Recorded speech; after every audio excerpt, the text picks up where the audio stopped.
Hey, Big Blue Banter listener. Would you like an extra $500? That's a lot of cash. Go to bluewirepods.com/survey and complete the Blue Wire audience survey about you and your podcast listening habits for a chance to win a $500 gift card.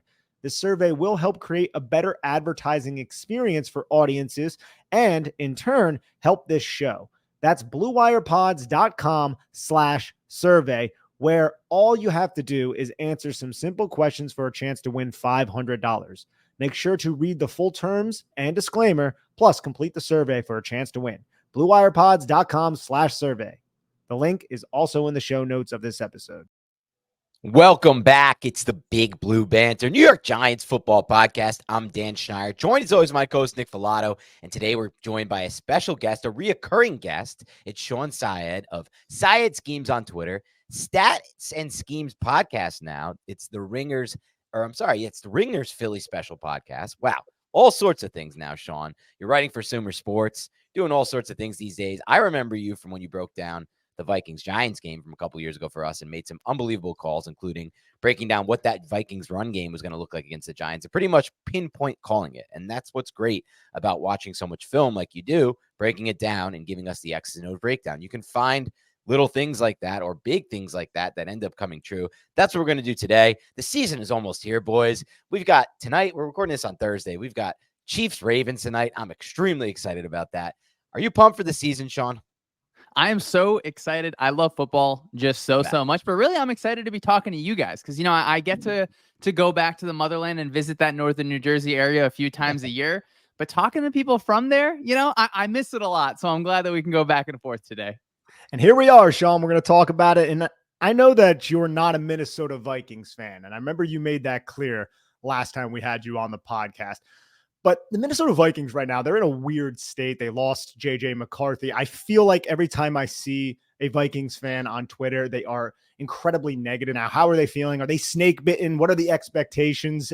What do you have on that, Shawn? Yeah, I mean, the Vikings have been snake bitten for a long time. And now does that stem back to losing the 2001 NFC Championship game against the Giants? Maybe it's just floating in the air in Minnesota, but the Vikings have had Kirk Cousins, who had times when he was playing at a really high level, and then also situations like against the Giants where he just wasn't good enough. So Cousins obviously doesn't get that long-term contract again with the Vikings, and hope is just always high. And the Giants fans know this when you have that draft pick instead of just actual players. But you get J.J. McCarthy in the preseason, and he plays well in that game, comes out of it with an unfortunate season-ending injury. So the expectations in a division where you have the Lions, you have the Packers, and even the emerging Bears, unfortunately, I think that the fan base, the vibes are a little bit down bad.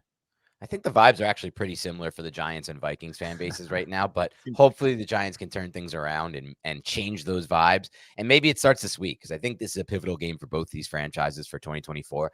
I don't know that either of these teams can afford to lose this game, to be quite frank, given the schedule for both. But let me break down the big factor here for the Vikings, and it's their decision to move forward with Sam Darnold as the current replacement for Kirk Cousins. Obviously, the long-term plan is J.J. McCarthy. It might have even been a short-term plan, but now that plan's out the door.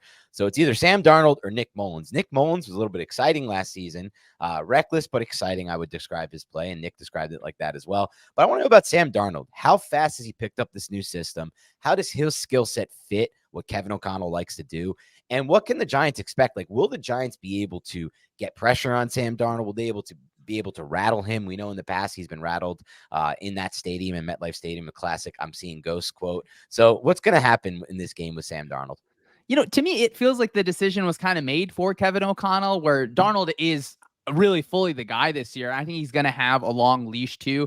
There's going to be ups and downs through the season, and there's going to be ups and downs through this game. We saw it in the preseason where he hits this really nice kind of in-breaker deep down that middle area of the field, and Darnold has the ability to do that. But this game kind of feels like hey, whose quarterback is going to make the mistake first and whose quarterback is going to make the mistake last? But, the rest of the roster, this offense is hyper talented, where you have two strong bookend tackles. You, of course, have Justin Jefferson. Now, TJ Hawkinson's hurt, but Jordan Addison is a real playmaker as a second receiver against a secondary that, if there's something to, leaves a bit to be desired on the Giants side, it's that secondary. So I think it's just going to be up and down. And that to me is the most realistic conclusion for the season for the Vikings, and there's going to be pockets because you can watch Darnold film and say, hey, I see it, because you can isolate certain examples where this dude can throw a football. And then every once in a while, it's a play where is that coming from? Why is that decision being made? So you hope that he's in an offense now where he spent some time with the 49ers. It's not the same as Kevin O'Connell's offense, but a lot of, how they read out pass plays are similar. So you hope that Darnold can kind of translate that over in this week 1 matchup. I was just going to say that's really interesting because I do feel like, and no one really mentions this ever, in a lot of ways, Darnold and Jones are similar in that regard. Like, they give you enough of the flashes that people are still in on them and they want to be in on them because they've seen the flashes. They know it can be, but it's always the consistency factor with both those quarterbacks. And I saw a stat recently, and I'll let you go after this, Nick, from Warren Sharp, that Darnold and Jones are on a list of just 6 quarterbacks of all time who started their first 3 seasons of their career with negative EPA in all 3 of their first 3 seasons. And it just kind of goes to that lack of consistencies from both these quarterbacks. I'm wondering if we see something a little bit different from Sam Darnold. Sam Darnold has not had the best infrastructure around him when he was with Carolina. He was with the Adam Gase New York Jets, and then he goes and he gets coached by Kyle Shanahan, and now he signed a $10 million contract with Kevin O'Connell and the Minnesota Vikings, and it seems like has the reins this season, unless he completely flounders on himself, has possibly the best wide receiver in football with Justin Jefferson. So, Shawn, I wanted to ask you, how long do you think Darnold's leash is, since you guys do have a relatively proven quarterback behind him, albeit one who had a 7% turnover worthy play rate last year, according to Pro Football Focus? I think the leash is certainly as long as Darnold's going to make it. I have to feel like they're going to run with Darnold the entire year, because this is not a team in a situation where they're going to have a top 5 defense. So you feel like, again, in that division where you certainly expect the Lions and the Packers to be leading the way there. So it feels like they're not mortgaging their future. We can talk about, some of the moves that they made on defense, where you let go of Daniil Hunter, you bring in Jonathan Grenard, where that feels like a team that understands, hey, our window is shifted down a little bit in the future. So it feels like they're not going to say, hey, we need to bring in kind of a stopgap quarterback. And Darnold kind of is the stopgap quarterback. So for me, it feels like he's going to be allowed to make mistakes. And obviously no team is ever going to say, hey, we're going to burn this year. And they're not going to burn this year. They're going to be competitive in a lot of games, but it is just not the team situation where I think they have to be really picking and choosing and bringing in, like, mortgaging assets for the future to bring someone new in. I want to keep it on the offense side of the ball. Ask you a little bit about the run game right now. Obviously, Dalvin Cook is gone, long gone at this point. Madison's gone. They brought in Aaron Jones and Ty Chandler, who was one of my favorites in the draft class, one of my sleepers, who has looked great on tape every time I've watched him. But last time we spoke to you, it wasn't the most diverse run game that they were running with Kevin O'Connell in Minnesota. Has anything changed from what you've seen? What can the Giants expect? Yeah. I think O'Connell I think he has the juice. He's a great play caller. He's a really smart offensive designer, but yeah, that run game is something that he is still trying to figure out, where in year 1, they're almost strictly outside zone and they just don't deal with those double teams well up front.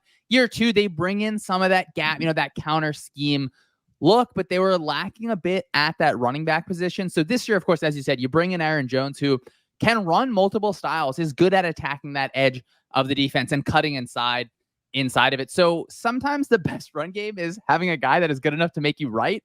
And I think Kevin O'Connell he's talked about this a lot this offseason, that they want to establish a more physical play style. So I would expect to see, you're going to see that guard pulling, you're going to see that tackle pulling on counter. Now, whether or not it's successful, I think that is really to be seen. What's up, everybody? It's Jerry Ferrara. I've got a new podcast called Throwbacks with Heisman Trophy winner Matt Leinart, where we will be talking about all things sports, all things pop culture, and all things about our lives. From football locker rooms to Hollywood green rooms, we've got you covered. We're your weekly destination for the games you want to hear about and the stories you won't forget. Listen to Throwbacks on Apple Podcasts or Spotify with new episodes every Thursday. What's up, big Blue Banter listeners? I love a great deal as much as the next guy, but I'm not going to crawl through a bed of hot coals just to save a few bucks. It has to be easy. No hoops, no BS. So when Mint Mobile said it was easy to get wireless for $15 a month with the purchase of a 3-month plan, I called them on it. Turns out, It really is that easy to get wireless for $15 a month. And all of Mint Mobile's plans come with high-speed data and unlimited talk and text delivered on the nation's largest 5G network. You can use your own phone with any Mint Mobile plan and bring your phone number along with all of your existing contacts. To get this new customer offer and your new 3-month premium wireless plan for just $15 a month, go to mintmobile.com/BBB. That's mintmobile.com/BBB. Cut your wireless bill to $15 a month at mintmobile.com/BBB. $45 upfront payment required, equivalent to $15 a month. New customers on first 3-month plan only. Speed slower above 40 gigabytes on unlimited plan. Additional taxes, fees, and restrictions apply. See Mint Mobile for details.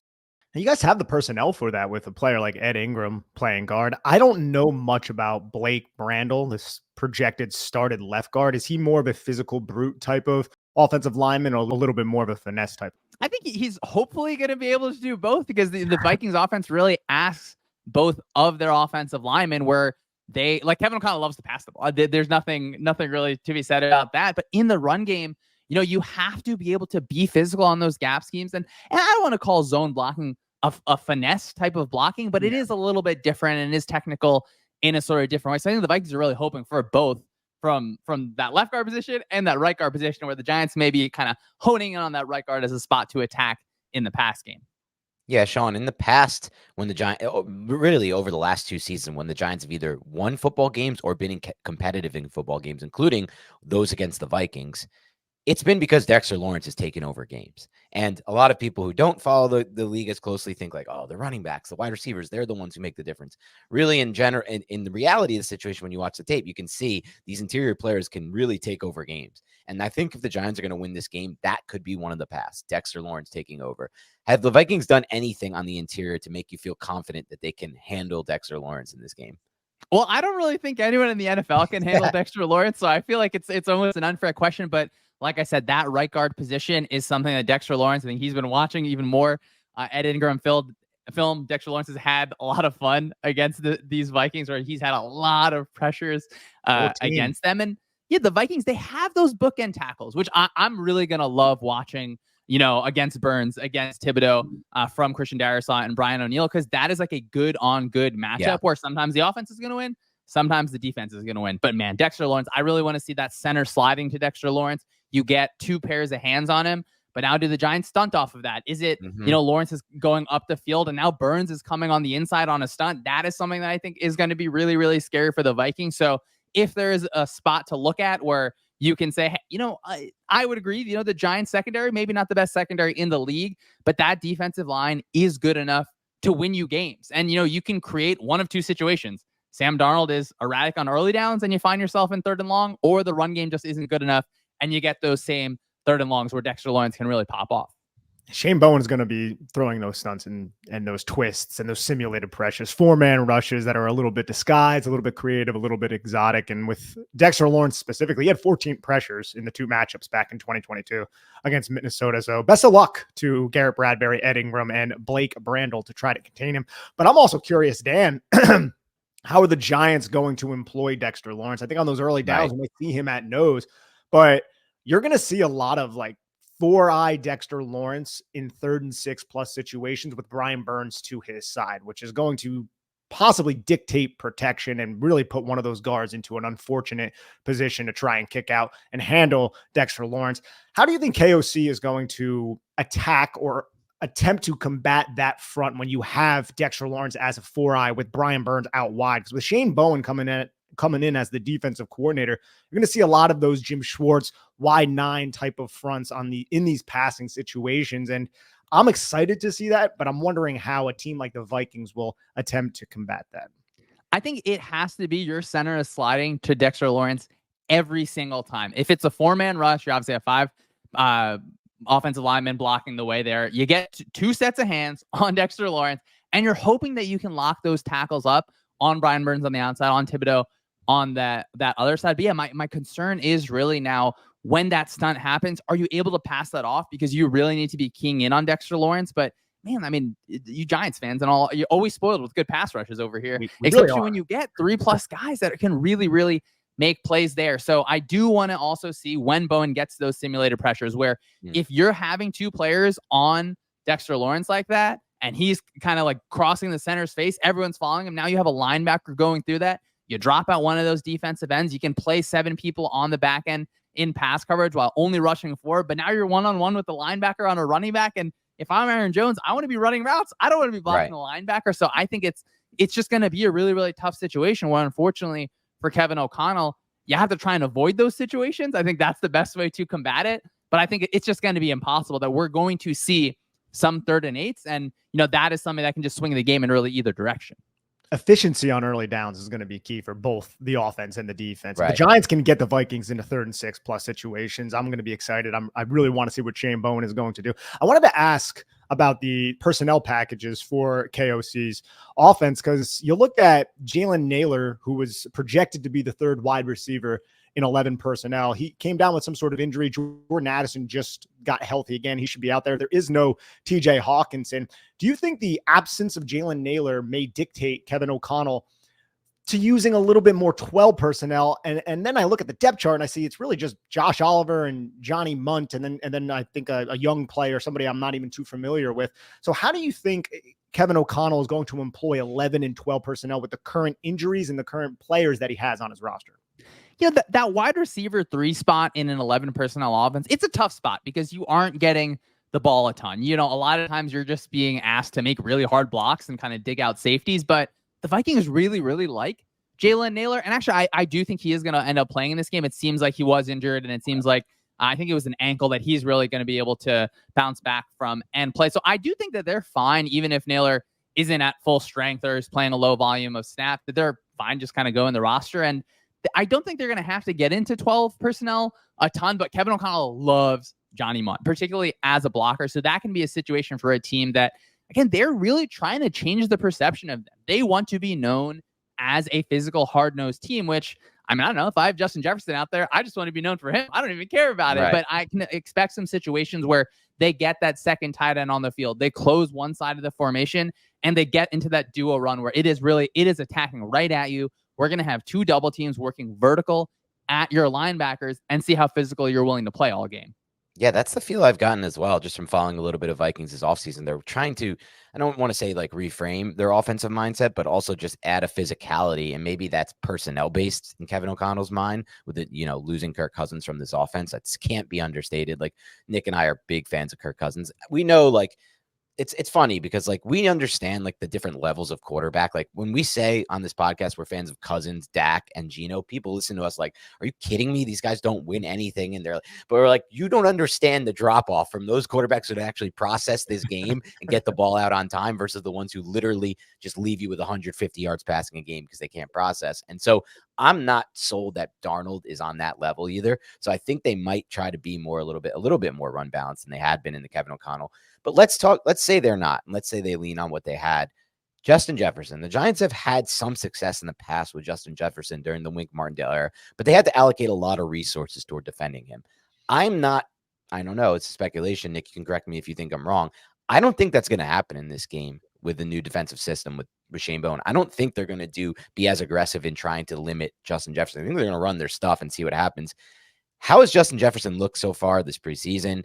And with Sam Darnold, that they built a rapport together? Because that's the thing that I'm looking for. Like if they're going to be able to click right away, because he didn't play in the preseason, Jefferson, obviously. But how's it looked in camp?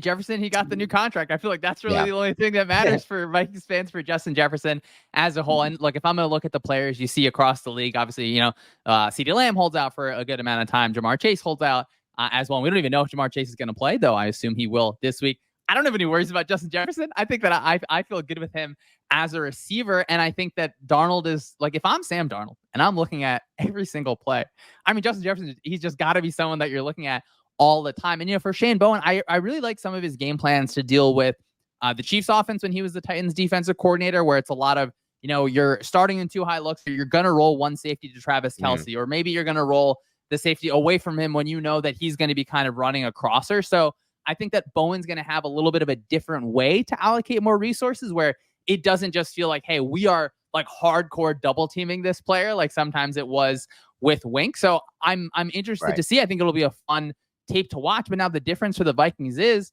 you bring in Jordan Addison, who can really make plays as your second wide receiver. And you have a situation now where if you do get that hardcore double team on Justin Jefferson, then Jordan Addison is there and able to make plays. Now, of course, they're not going to have TJ Hawkinson in this game, where it makes it really, really a strong triumvirate of three awesome pass catchers. But having that second receiver is such a difference, and feels like one of the biggest differences from those 2021 games. So let's flip it to the defensive side. Look, there were a lot of additions, a lot of subtractions. It seems like the entire defensive identity, maybe not the identity because you still have Brian Flores, but I do want to touch on that in a little bit. But you lose Danielle Hunter, who had like 80 pressures last year, and Marcus Davenport, who was injured a lot last year, DJ Wanham, who was an underrated player, Jordan Hicks, bring in Andrew Van Ginkel, that's Dan's like favorite player in the NFL, Jonathan Grenard, Blake Cashman.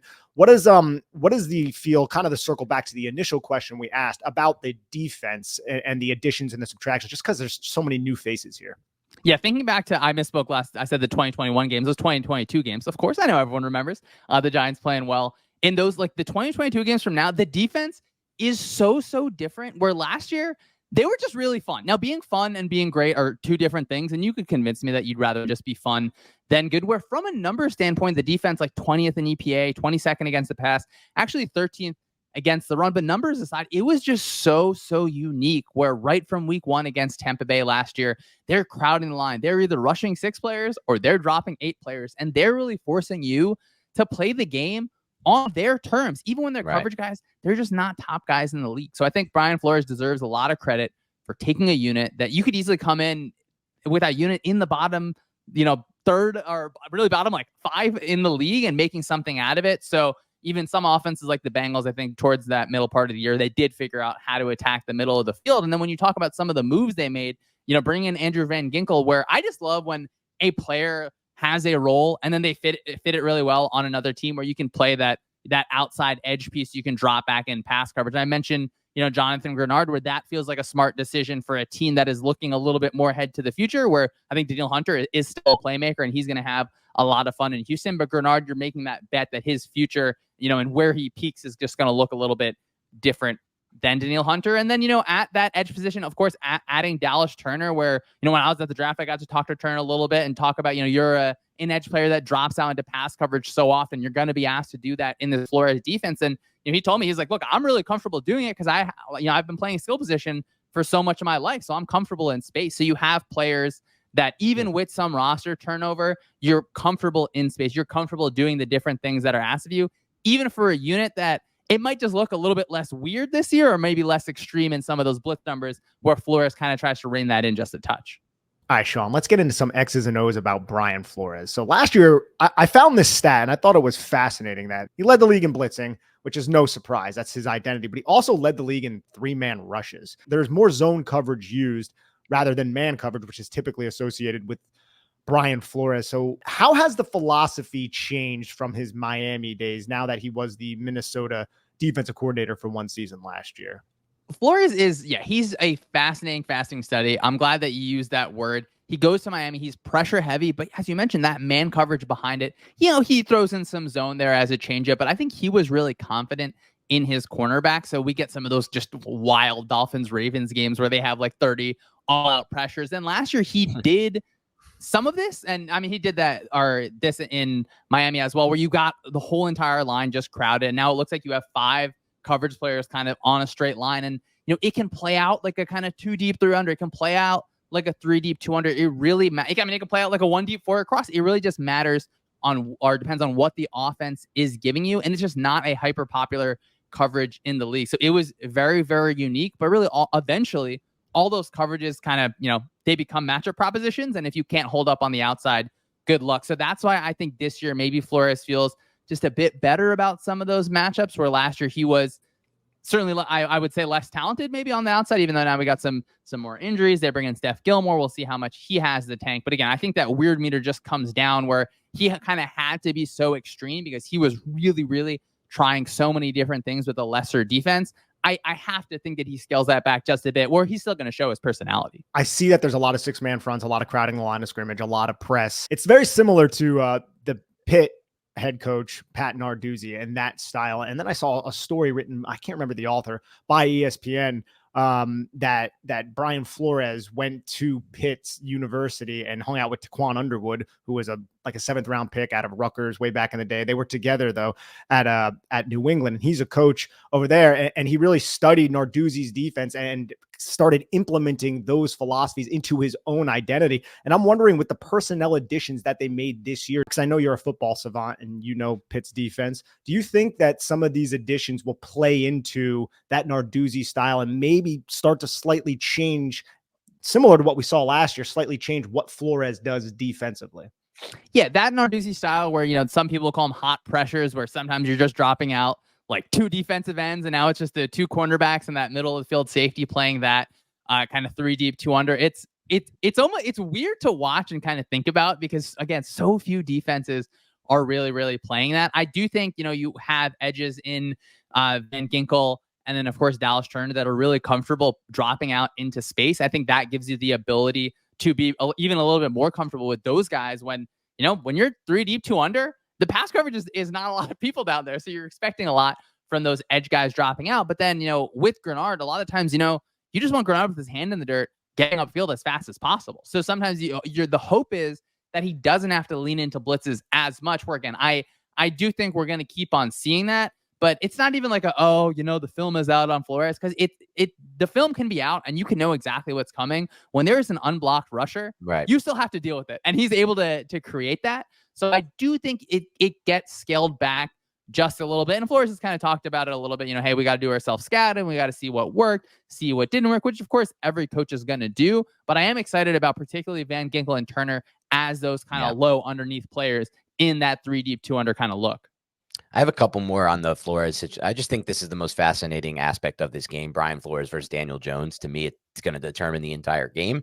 So a couple of this. The first one I'll ask you is something that Daniel Jones has struggled with over the last few years and really his entire career with the Giants is defensive coordinators who will do things like rotate the safeties post snap very often and play trap coverages with their corners. Is this something that, what kind of do you see from the secondary under Brian Flores defense? And then second, this is the fun one that I want to put you on the spot for.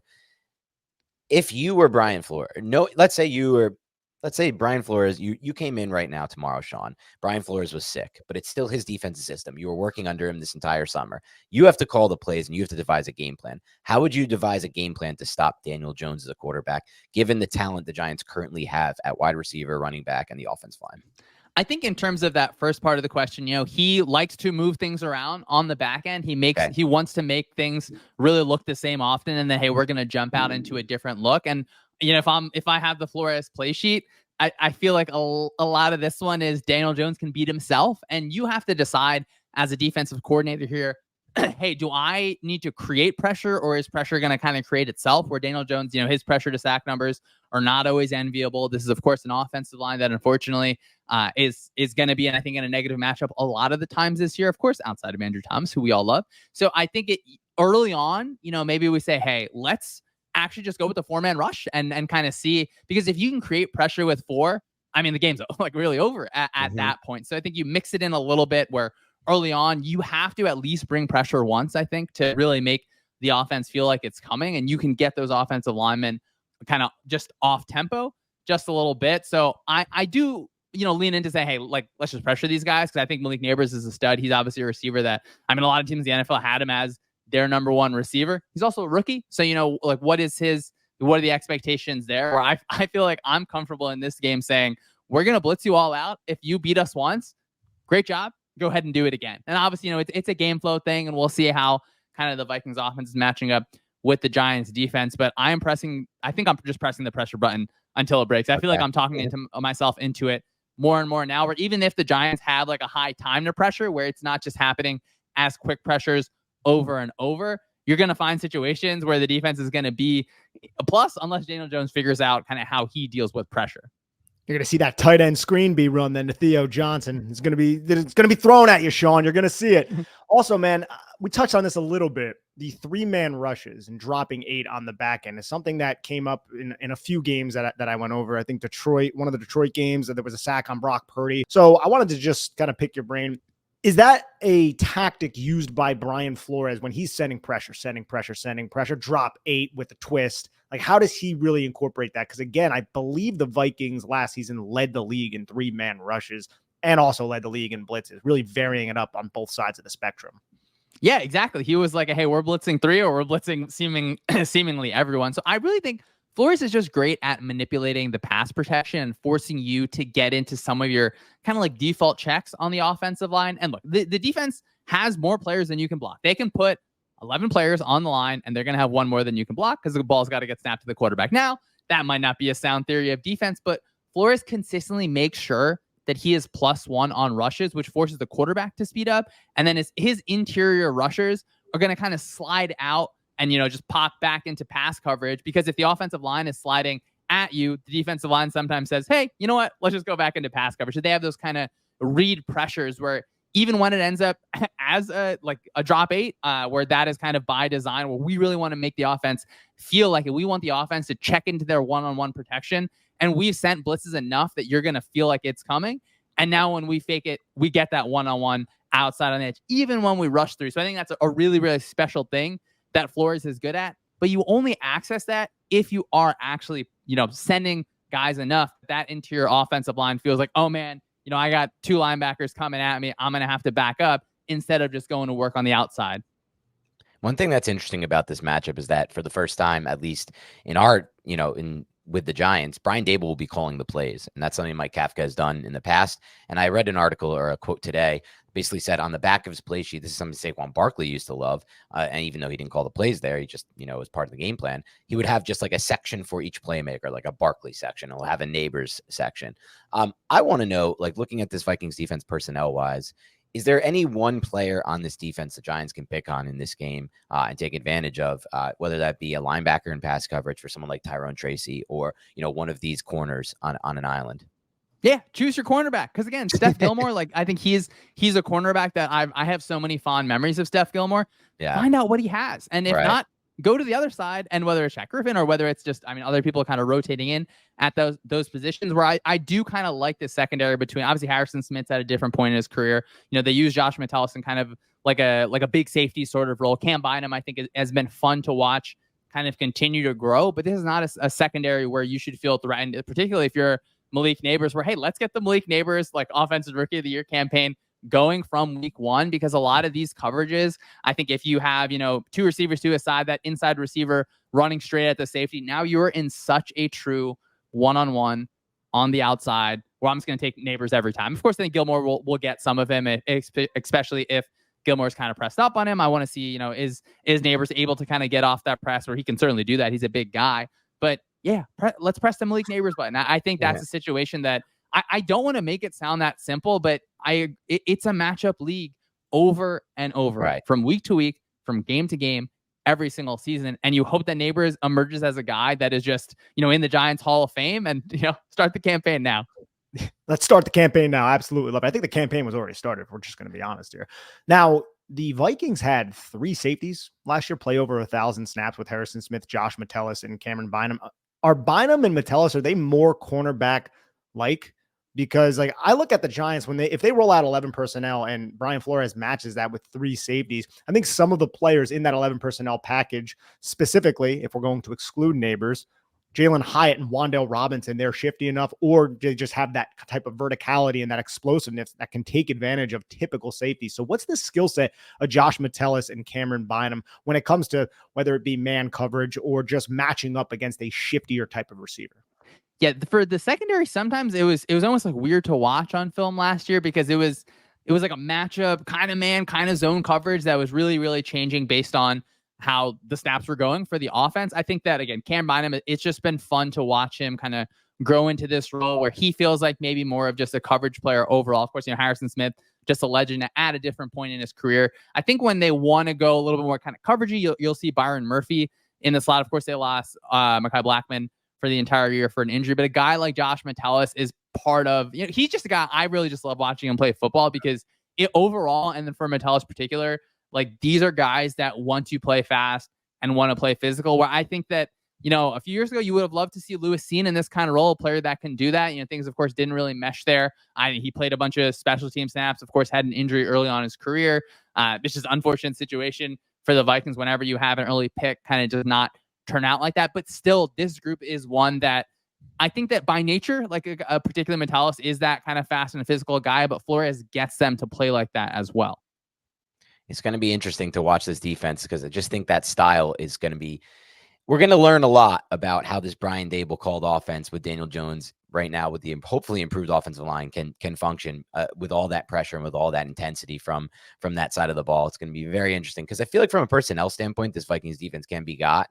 But I think Brian Flores, you did a great job breaking this down earlier, did a really good job hiding that last year in a lot of ways, and he deserves a lot of credit for that. Nick, do you have any other questions on the defensive side of the ball? I have one question, and it's nothing too pertinent, but I just wanted to ask you, what's Ivan Pace Jr. been up to? Because that's a player that the Big Blue Banter podcast absolutely loved. And I saw he had a pretty significant role in the defense last season. I thought he would have been a perfect fit for the Giants and Wink Martindale. So how has Brian Flores used his skill set? Somebody who is like 5'10", 220 or 230 pounds, just an absolute wrecking ball when he's blitzing. Yeah, Ivan Pace Jr., like a revelation, really starting in the preseason last year. And, we don't always get things right, but it always feels good. Like for Ivan Pace, when you watch him and you're like, that dude can just play football. Mm-hmm. And then it turns out he can really, really play football, like a full-on linebacker. Like you said, he loves to run fast into other human beings, and he's very, very good at it. So they were in a lot of kind of like one linebacker in the middle type looks where, he has to patrol a lot of space, or when he's rushing, if he doesn't make an impact, that is a real problem. So, and even now, you bring in Blake Cashman, who had a hand injury. I think maybe he'll have something like a cast or something on his hand for this game, where you can have now maybe two linebackers that you're solid. So you don't have to have some of those looks. And, do I want to see more traditional looks from the Vikings? Personally, no, but I think it might be something that you can do, and you can keep using Pace as really a missile in the run game and in the pass game. Both of them, too, I'll say this. They each have Tyrannosaurus Rex arms relative to the NFL. I think they're each like sub-second percentile or sub-fifth percentile in arm length. So that tackle radius is going to be a little bit limited. Hopefully, Devin Singletary can juke them out of their shoes or something in the hole. Yeah, we're going to have to see how that goes. I'm going to be very interested to see how this Giants run game operates as well without Saquon Barkley, and just, with a little bit of the different changes they've made along the offensive line against this style defense. We'll have to see. All right, we're at that time of the show. We want to get some predictions on the game in here. Shawn, we'll start with you, and then Nick and I will give our prediction. You can give a little synopsis or just give the score, your choice. I mean, if you're going to give me the mic, I can't just go too quick here. I got to enjoy the time while I have it. I do really think this is a game where, like, which quarterback makes the mistake first, which quarterback makes the mistake last. I think that I really do like Shane Bowen as a defensive coordinator. I think this is a game where it could just be like hit the under, where there's just a lot of unevenness kind of back and forth. But I'll say, some points get scored. So for me, I'm going to Vikings 21, Giants 17. Okay. Nick, I'm going to turn it over to you. All right. I'm going Giants 20, Vikings 17. So very similar, but I guess in my theory, it's Sam Darnold that made the mistake, and in your theory, it's Daniel Jones. And that doesn't make me feel all that comfortable, if I'm just going to be honest with you right now. Well, it's funny because I would love to change my thoughts on this, but I feel very similar to you guys. I think it's going to be Darnold who throws a pick six in this game, an underneath flat route, just jumped. Now, this is the time to take advantage of Shane Bowen because the system is new. The players, the communication standpoint is not great right now. We've seen that throughout training camp and joint practices. So I think there will be big plays on the Vikings side as well. I just think there's a possibility for the Giants to really take advantage of the secondary here for the Vikings. And so I think big play, it's going to be a little bit more high scoring than people think. And I think the real difference in this game will be a Sam Darnold pick six at some point. I think the Giants and Vikings will both put up touchdowns on the board. I'm going to say the Giants win this one a little bit more high scoring than people are going to think, 27-24. Love that, Dan. With the pick six out of Sam Darnold being the deciding factor. And that's in the range of possibilities, which kind of makes it obviously upsetting for Vikings fans, but fun on the outside, where it's going to be fun. You just don't know if that fun is kind of a compliment or a bad thing, which, I mean, that's kind of what we love about football, right? I'm going to make this call real quick. Well, yeah, I'm not sure about this. I'm not sure about that question. I'm going to make this call. It'll be Isaiah Simmons with the pick six. Oh, that is bold, too. That is bold. Because we don't even know exactly what personnel he's going to be. Exactly. Yeah, I love that comes true. All right, Shawn, thank you so much for joining the show. Why don't you let everybody know where they can find all your work again?